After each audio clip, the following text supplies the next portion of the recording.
Lundi, le président de la République sera au Grand Orient de France, la première loge maçonnique française. Et bien, c'est un événement puisque jamais un président de la République s'est rendu rue Cadet sous la 4e et la 5e République. Et c'est avec le grand maître du Grand Orient que nous sommes ce matin, Christophe Abbas.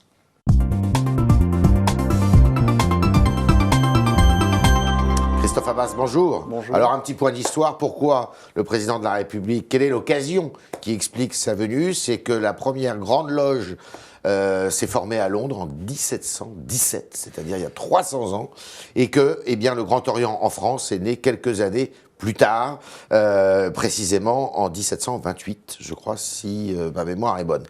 La présence d'un président de la République, c'est une première. Pourquoi cette présence? C'est vous qui l'avez invité? Oui, c'est moi qui lui ai proposé, à la faveur d'un entretien. Le président de la République m'avait reçu à l'Élysée. Oui. Et j'avais évoqué le tricentenaire de la maçonnerie et l'importance symbolique de peut-être l'inauguration de cette commémoration au Grand Orient de France par le président de la République en exercice, qui montrerait son attachement aux valeurs que nous défendons, nous qui sommes un peu à l'avant-garde de la défense de la République et de la laïcité. Et pourquoi jamais avant lui, un président de la République n'était venu au Grand Orient? Écoutez, ça, il faudrait leur poser la question. Je ne sais pas. En tout cas, peut-être parce qu'ils ne voyaient pas l'intérêt, ni peut-être que la situation politique, géopolitique, n'impliquait qu'un président rendit hommage C'est une forme de compromission? C'est une forme de compromission, bon, vous m'entendez, le terme que j'emploie est un peu fort, mais bon, ça se fait pas comme peut-être de communier quand on va à l'église, ou il y a des gestes qui ne se font pas quand on est président de la République? La preuve que ce geste peut se faire, puisque François Hollande... Le Grand Orient Hollande, n'est pas une église, hein? Le Grand Orient n'est pas une église, non, c'est une obédience initiatique, philosophique et philanthropique, donc qui travaille à l'humanisme. Donc je pense que cela peut se faire, la preuve, le président François Hollande le fait, et c'est là, je crois, rendre hommage... Parce qu'il est de gauche? Oh, un président de droite aurait pu le faire aussi. Aurait pu le faire aussi. Alors, le Grand Orient de France, on va faire un petit état des lieux. C'est la première loge maçonnique française, 50 000 adhérents à peu près. Environ 53 000. 53 000. Mais seront représentés lundi toutes les autres obédiences, la Grande Loge de France, tout ça? Oui, seront représentés les principales obédiences. Il y en a beaucoup en France, mais la Grande Loge de France, la Grande Loge nationale française, la Grande Loge féminine de France, le droit humain, la Grande Loge mixte universelle. Vous vous entendez bien entre vous? Les relations sont très cordiales. Ça fait combien de maçons en tout, de frères? De frères, toute obédience confondue, environ 160 000. Et la plupart aux trois quarts masculins? Et une majorité masculine, même s'il y a des obédiences soit strictement féminines, comme la Grande Loge féminine de France, ou mixtes, comme le droit humain, la Grande Loge mixte universelle et d'autres. Et vous avez le Grand Orient, il y a des femmes et des hommes?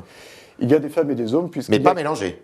Si, mélangés. Si, mélangés. Ah si, bien sûr, mélangés. Il y a quelques années, le Grand Orient de France a laissé le libre choix aux loges de se mixiser ou pas. Ouais. Et il y a environ aujourd'hui 5% de sœurs sur l'effectif total du Grand Orient de France. Qu'est-ce que vous attendez du président de la République dans sa prise de parole? Il va prendre la parole pendant 30 minutes, je crois, à peu près. Environ. Vous savez ce qu'il va dire? Non, aujourd'hui, je ne sais pas ce qu'il va dire. Qu'est-ce que vous allez lui dire, vous? Eh bien, moi, je vais lui parler à la fois des racines de la maçonnerie et de la pertinence de la maçonnerie aujourd'hui, notamment dans une société déchirée, troublée, atomisée et traversée par des tensions extrêmes. C'est une société qui vous fait peur? C'est une société qui nous inquiète. C'est une société révoltée?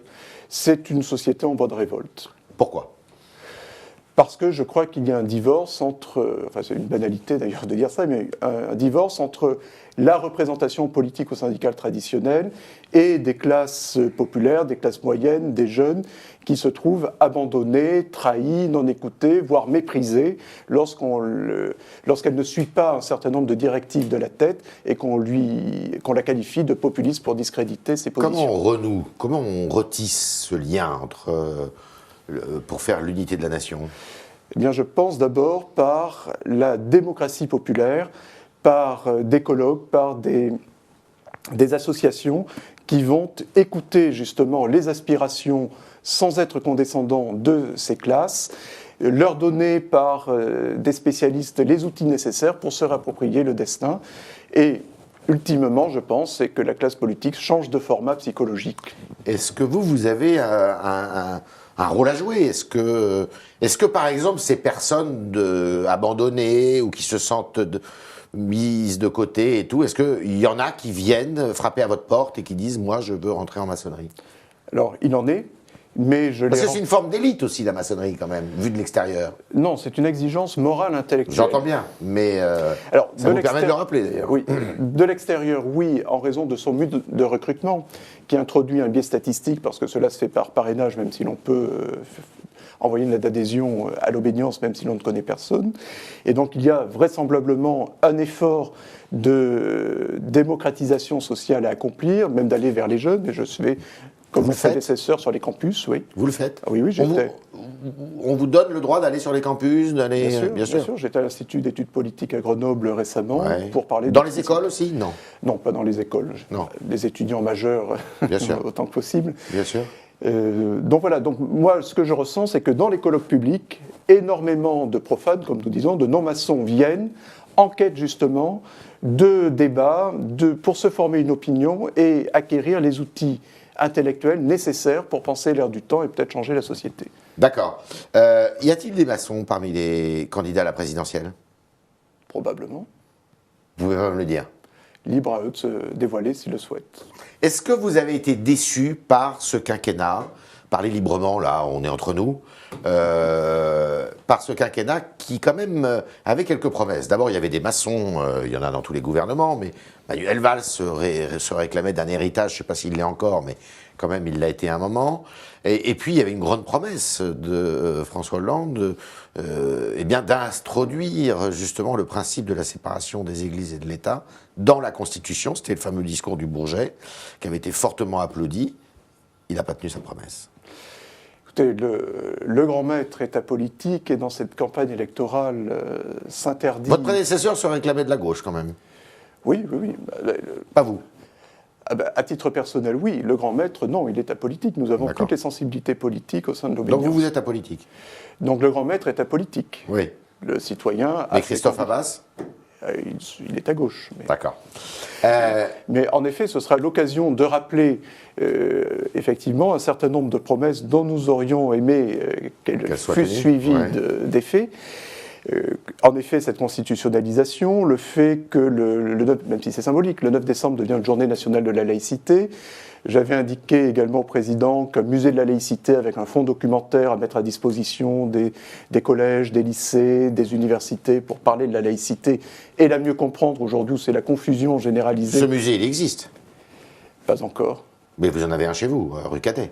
Mais c'est un musée de la franc-maçonnerie. Ce n'est pas dédié. C'est pas un musée de la laïcité. Ce n'est pas un musée de la laïcité. Et ça n'a pas été fait. Alors ça, c'est une proposition que j'ai faite très récemment et que nous avons faite. Et sur l'inscription dans la Constitution, est-ce que c'est quelque chose que vous réclamez? Oui, absolument. Je crois que ce serait une avancée notable à l'heure où aujourd'hui la laïcité est quand même malmenée. Donc, je crois Elle est malmenée par qui? Elle est malmenée d'abord par l'extrême droite, qui l'a récupérée, mais avec des amalgames, puisqu'elle en fait une laïcité essentialiste, identitaire, et qui dissimule un différentialisme religieux et culturel contre les immigrés, contre une partie de nos concitoyens musulmans. C'est aussi une certaine gauche qui essaie de relativiser et considère que la laïcité est un reliquat impérialiste de notre société. C'est Benoît Hamon, là, que vous visez? Pas du tout, je ne vise... non, mais une certaine gauche, c'est qui cette certaine gauche? J'aime bien avoir des noms, parce que sinon je m'y perds. Ce sont des associations, les indigènes de la République, par exemple. Voilà, ce ne sont pas forcément des personnalités politiques, même s'ils ont raison aussi de dénoncer le racisme ou ce différentialisme culturel et religieux qui se développe aujourd'hui dans la société. Donc voilà, donc nous avons effectivement, et puis ceux qui réclament une différence de droit... les musulmans? Pas les musulmans en eux-mêmes, mais je ne sais pas, des salafistes ou... Oui, enfin des fondamentalistes ou des intégristes. Voilà. Oui. Mais ça pourrait être aussi des prêches évangéliques ou un retour du religieux dans le champ politique. La République française a un problème avec l'islam? De mon point de vue, non. Non, elle a un problème avec le fondamentalisme et l'intégrisme. mais elle n'a pas de problème avec l'islam. Pour ou contre le voile à l'université ? Le grand maître, l'obédience n'a pas statué là-dessus. Il y a une partie de l'obédience qui est, d'ailleurs, de ce qui était l'opinion de mon prédécesseur, contre le voile. D'autres pensent que ce n'est pas d'actualité. Voilà, ce sont des majeurs. L'approche de la laïcité que vous souhaitez, est-ce qu'elle ressemble plus à ce que un discours à la Macron livre ou un discours de droite, comme pourrait le faire François Fillon ? C'est le discours spécifique du Grand Orient de France. Nous sommes pour une laïcité stricte, intransigeante, sans accommodement. C'est pas tout à fait le cas d'Emmanuel Macron. C'était davantage le cas de Manuel Valls. C'était le cas d'Emmanuel Valls, même s'il peut y avoir quelques nuances malgré tout avec les positions d'Emmanuel Valls. Mais je crois qu'il ne faut pas comparer notre laïcité à ce que disent les candidats parce qu'ils sont dans une période électorale et n'ont pas toujours l'objectivité nécessaire et finalement contribuent un petit peu à beaucoup de confusion dans l'acception de ce qu'est par essence la laïcité. Est-ce qu'un discours prenant ou défendant le multiculturalisme en France est un discours qui vous convient ? Non. Non, nous sommes pour... C'est donc le discours d'Emmanuel Macron. Nous sommes pour le caractère indivisible de la République et le propre de la laïcité. Vous savez ce qu'il a dit récemment ? La République, Emmanuel Macron. Elle est indivisible mais plurielle. Oui, mais moi, les oxymorons, ce n'est pas notre spécialité. Nous aimons ce qui se conçoit bien, s'énonce clairement, et les mots pour le dire vous viennent aisément. Nous voulons une laïcité, dans une république indivisible et résolument laïque. Et ça, on l'a perdu de vue, d'après vous ? Ça, nous le perdons de vue justement parce qu'une grande confusion, entretenue par les politiques, pour des raisons électoralistes, ou tout simplement parce qu'ils y perdent eux-mêmes le sens des mots, eh bien, ne contribue pas à défendre la laïcité comme principe juridico-constitutionnel. Est-ce qu'il faut réformer la loi de 1905 ? Ou est-ce que cette loi est encore adaptée à notre époque ? Elle est tout à fait adaptée. D'accord. Qu'est-ce que vous attendez de cette présidentielle, vous, personnellement ? Pas personnellement, en qualité de grand maître. En qualité de grand maître, c'est que les hommes et femmes politiques prennent la dimension de leur déconnexion totale d'avec la société civile. Et d'autre part, qu'il faut, moi je dis très fréquemment, s'il y a une droite et une gauche, c'est pour qu'elles s'affrontent. Ouais. La démocratie, c'est la gestion pacifique des projets de société alternatifs, concurrents. Ouais. Et ce que l'on constate aujourd'hui, ce qui a déjà été énoncé, c'est qu'au fond, droite et gauche, dans une vaste société du spectacle, s'affrontent sur l'inessentiel et l'anecdotique, parce qu'ils partagent la même idéologie libérale, ultralibérale. C'est le cas aujourd'hui ? Bien sûr, bien sûr. Ce ne sont pas les grandes... Plus grande est la déclaration, au fond, plus tonitruante elle est, plus elle dissimule, au fond, un accord implicite. Cet ultralibéralisme que vous dénoncez, ce n'est ni celui de Mélenchon, ni celui de Mme Le Pen. Et qui ne vous conviennent pas pour autant. Au grand maître. Au grand maître. Qui ne me conviennent pas. Je ne prendrai pas position, là encore, puisqu'il est apolitique, mais je crois que c'est beaucoup plus profond que cela. Il y a un véritable diagnostic à mener qui n'est pas fait, ou qui est fait par certains. Par exemple, toute l'école de la régulation le fait, ou l'école de la critique de la valeur. Et je crois que le personnel politique n'a pas pris la mesure de cet enjeu de société-là.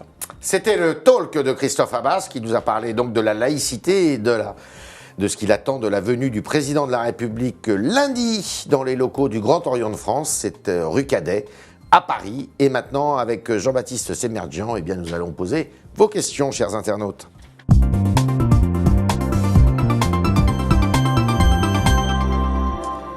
Jean-Baptiste Semerjian arrive dans le studio, bonjour. Bonjour Eftréa, bonjour Christophe Abas. Bonjour. J'ai une question de Rida qui vous demande pourquoi être secret quand on veut agir sur le débat public ? Alors c'est un secret tout relatif. Le secret a deux origines. Premièrement, c'est un secret initiatique. Dans le cadre d'une initiation, si l'on va vers un rituel et si on le connaît, on en perd l'expérience, le vécu, l'émotion. Donc c'est un secret d'initiation. Et d'autre part, l'autre secret, c'est tout simplement issu justement des relations conflictuelles que la franc-maçonnerie continentale, ce qui est moins vrai dans le monde anglo-saxon, qui est issu d'une démocratie libérale, d'une monarchie libérale, parce qu'il y a eu des tensions avec le Vatican, avec les milieux d'extrême droite. Mais la preuve, je suis là, c'est que ce n'est pas secret, et tous les colloques publics que nous organisons, eux, sont, comme je le disais, publics, et ne sont dissimulés par aucun secret. Et il y en a énormément. J'ai une question d'Aline, une petite question plutôt anecdotique qui vous demande comment est-ce que deux francs-maçons se reconnaissent-ils ? Ah, ça, c'est vraiment l'anecdote. Oui. Par des mots et des usages. Et pas par la poignée de main. Ah, voilà. J'ai une question de Constance qui vous demande les obédiences ne s'entendent pas entre elles. Elle arrive de manière affirmative. Elle explique que c'est pour des raisons politiques et aussi pour des raisons de mixité. Parce que Yves vous en a parlé tout à l'heure au niveau de la mixité. On sait qu'il y a des personnes, effectivement, qui ont quitté la Grande Loge, le Grand Orient, pardon, pour aller dans d'autres obédiences. Alors, il n'y a pas aujourd'hui de tension véritable entre les différentes obédiences maçonniques, mais en effet, elles ont soit la mixité, soit une exclusivité masculine ou féminine, elles ont des rites particuliers, elles ont une histoire particulière, elles ont une approche spirituelle ou philosophique particulière, et ce sont là les caractères qui peuvent orienter vers telle ou telle obédience maçonnique. Mais moins pour des tensions politiques, même si les sensibilités politiques au sens large peuvent être diverses. Je rebondis sur Pietro tout à l'heure qui rebondissait sur votre déclaration quand vous avez dit la franc-maçonnerie n'est pas une église. Justement, quelle est la relation par rapport au Dieu reconnu que vous avez ? Parce qu'on sait par exemple que vous parlez beaucoup de laïcité, vous, mais pourtant il y a d'autres obédiences où la laïcité est vue d'une manière différente. Bien, l'origine de la maçonnerie, elle est au fond protestante. Lorsqu'elle se crée au début du XVIIIe siècle en Angleterre, puis en Écosse également, ce sont des pasteurs protestants qui vont essayer de développer une espèce de théisme latitudinaire qui permet quoi ? De rassembler simplement des confessions différentes qui se sont affrontées, catholiques, anglicans, protestants.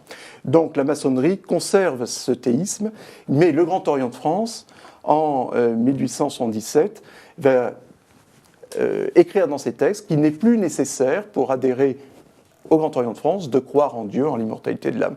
Donc on peut être croyant, agnostique ou athée et participer à la franc-maçonnerie, et celle du Grand Orient de France en particulier. Alors il y a un Philippe Bazin qui nous dit « Quand on est anticlérical par nature, on n'est pas objectif pour participer à un débat sur la laïcité ». Question assez agressive. Mais il n'y a pas forcément d'anticléricalisme. Il y a un anticléricalisme circonstanciel si l'Église sort de son champ de compétences pour entrer dans le débat politique. La laïcité, c'est certes la neutralité confessionnelle de l'État, mais corrélativement, c'est la neutralité politique des religions. Et elle peut parfois l'oublier. Beaucoup de questions quand même sur tout ce qui est cooptation et sur le côté secret qui intrigue naturellement nos internautes. Et donc on a une question de Oulard qui dit « Pourquoi faut-il être coopté et pas adhérer de manière voulue ?» Et en fait, comment ça se passe une cooptation ? Comment est-ce qu'on entre en franc-maçonnerie ? Les deux existent. C'est-à-dire qu'on peut individuellement entamer une démarche d'adhésion sans être coopté. Il suffit d'envoyer sa lettre de candidature. Et ça fonctionne ? Bien sûr, directement à l'obédience. Mais généralement, la cooptation, c'est un parrainage. C'est-à-dire que dans notre environnement, on considère qu'un homme, une femme pourrait être intéressé par la démarche maçonnique. On lui en fait part, et si elle le souhaite, mais c'est sa libre volonté, eh bien, elle entamera cette démarche d'adhésion. Une question ?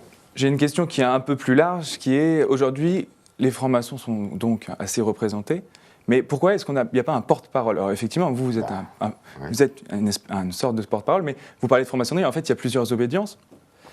Mais chaque grand maître ou chaque grande maîtresse de l'obédience est le porte-parole officiel de la maçonnerie qu'elle représente, qu'il ou elle représente. Une dernière question ? Sur l'anticléricalisme, c'est quand même quelque chose qui revient assez souvent. Quelles sont vos relations aujourd'hui avec l'Église ? Ou avec les religions monothéistes ?